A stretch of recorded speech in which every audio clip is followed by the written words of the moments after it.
بسم الله الرحمن الرحیم. انتهای قابل قدر والاحترام معزز سامعینو، مو تاسو کې بعض داسې کسان دي چې هغوی په اودسونو کې څه غلطۍ نه دي. هغه غلطۍ په بنیاد باندې اودسه کې کوم فرایض دي هغه فرایض ادا کیږي نه، او چې کله فرایض ادا نشولو نو اودس هم ونه شولو، او چې کله اودس ونه شولو نو ورسره د انسان ولا مونځ هم نه کیږي. نو د دې وجې نه مو تاسو ته پکار دا دي که چیرې چا کې هم دغه غلطۍ ورکې وي، هغه غلطۍ نه مو تاسو دا خپل اودسه کې کوم فرایضو کې کوو دا مو تاسو ځان نه وبسو. ټول نه اول مو تاسو دا وپېژنو چې په اودسه کې فرایض کوم دي، نو بیا په فرایضو کې کومه غلطۍ مو تاسو نه کیږي هغه غلطۍ هم مو وپېژنو چې هغې نه بیا مو ځان بچ وساتو.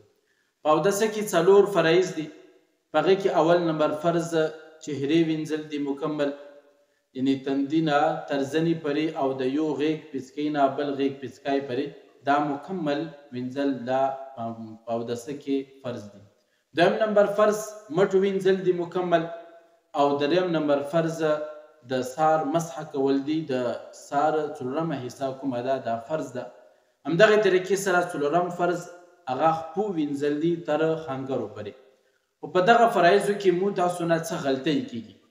په هغې کې اول نمبر غلطۍ دا ده چې مو تاسو کله په اودسه کې مټې وینځو نو مټو کې مو تاسو نه دغه اډوکه پاتې کیږي. مو تاسو ورته څنګلې یئ، دغه څنګلې ته دغه اډوکې ته چې اوبه ونه رسېدلې نو انسان ولا دغه فرض کوم ده دا پوره ادا نه شول. اوس کله فرض ادا نه شولو نو د دې وجې نه اودس هم ونه شولو. چې اودس ونه شو نو انسان ولا مونځ هم نه کیږي. نو مو تاسو ته پکار دا دي چې کله هم مو تاسو اودس کوو نو دغه ډستونه مو تاسو پوره وچیتو چې دغه اډوکه کوم ده دې ته اوبه ورسېږي. دویم نمبر غلطۍ مو تاسو کې دا ده چې مو کې بعض ملګري داسې دي چې هغه ګوتمه استعمالوي انګوټه، نو دغه ګوتمې لاندې کومه حصه ده، بعض ګوتمې داسې وي چې هغه ډېرې ټیټ وي، نو په اودسه کې د لاندې کومه حصه ده دا وچه پاتې کیږي. نو اول خو انسان دپاره پکار دا دي چې ګوتمه اودسه نه مخکې وبسي، هغه نه بعد بیا اودسه نه بعد دغه ګوتمه بیا استعمالوي.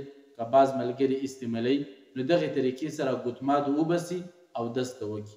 او که چیرې بیا ګوتمه یې ونه بسله نو دغه ګوتمې ته حرکت ورکول دا انسان دپاره پکار دي چې حرکت کله دغه ګوتمې ته ورکړي نو دې سره لاندې کومه حصه ده هغې ته به اوبه ورسېږي. دریم نمبر غلطۍ مو تاسو دغه ګړۍ د وجې نه راځي. واچ مو تاسو کې بعض ملګري استعمالوي، نو ځنه داسې واچ وي چې هغه ولا کومې تسمې دي هغه ربړ ولوي، هغه بالکل دغې لاس باندې بالکل ټیټ راغلی وي، نو هغې د وجې نه لاندې کومه حصه ده هغې ته اوبه نه رسېږي. نو په کار دا دي چې دغه واچ مو تاسو وبسو، او که نه مو وبسلو نو په اودسه حالت کې مو تاسو دغه واچ ته څه نه څه حرکت ورکړو چې دغه لاندې حصې ته اوبه ورسېږي. او بل ځنه خلکو دغه لاسونه کوم دي څربوالي د وجې نه یعنې هغې کې غوښه ډېره زیاته راغلې وي، نو دا ځایونه سردۍ په موسم کې یعنې ژمي په موسم کې دا وچ پاتې کېږي. نو دغې کې د انسان هلال وکړي چې کومه حصه که وچه پاتې کېدله هغې ته هم دغه لندواله ورسېږي. نو دا عمل چونکې سنت هم ده او که وشي ډېره ښه ده، ځکه که دغه شیان وچ پاتې شولو نو دا به هغه هلال د وجې نه دغه هغه ته ځایونو ته اوبه ورسېږي. او بل مو تاسو ته پکار دا دي چې بعض خلکو دغه پوندې کومې دي دا ډېرې زیاتې چاودې شوي وي یا ژمي په موسم کې داسې وي چې هغه ته وس تر وسه د اوبو تلونې باندې هغې ته لندواله نه حاصلېږي، بلکې مو تاسو ته پکار دا دي چې دغه پوندې مو تاسو لاس سره وسولو او پاس نه ورباندې اوبه تلو او یو لاس سره یې مږو هم، نو دې سره دغې پوندې کومې دي هغې ته به هم صحیح طریقې سره د اوبو ولا لندواله هغه رسېږي. زما عزتمندو خبرې عرض مه دا کولو چې که مو کې بعض ملګرو دغې طریقې سره اودسه کې غلطۍ وي نو دغه غلطۍ نه مو تاسو خپل اودسه نه وبسو. که چیرې دغه غلطۍ نه مو ځان نه ونه بسلې او دا غلطۍ مو کې رکې وي نو مو تاسو اودس کوو نو دغه اودسه کې کوم فرایض دي هغه پوره طریقې سره ادا کېږي نه، چې کله دغه فرایض ادا نه شولو نو اودس هم ونه شولو. اودس ونه شولو د انسان ولا مونځ هم نه کیږي نو د دې وجې نه مو تاسو ته پکار دا دي چې دغه غلطۍ نه مو تاسو نور کو او دا غلطۍ نه مو تاسو خپل ځانونه وبسو. والسلام علیکم ورحمة الله وبرکاته.